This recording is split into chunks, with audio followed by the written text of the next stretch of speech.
Maniniwala ka ba kung sasabihin ko sa iyo na 350 pesos lang itong 10,000 mAh na power bank ng Techlast? Grabe kaibigan, sa halagang 350 pesos, napakaganda ng power bank ko.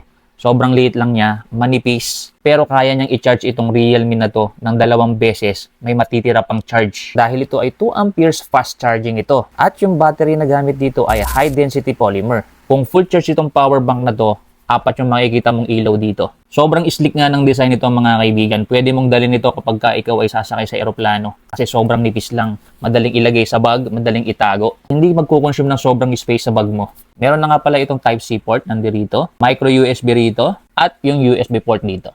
So dyan ako mag-charge. Dito naman sa gilid may button dito. Pag pinindot mo, iilaw siya kung ilan na lang yung charge niya. Grabe no, dati napakamamahal ng mga ganitong power bank. At mga bulky pa. Pero ito, sobrang slim. Malaki pa yung cellphone ko.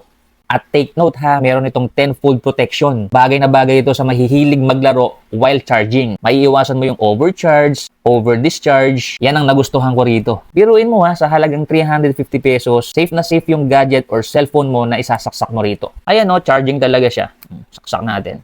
O, diba?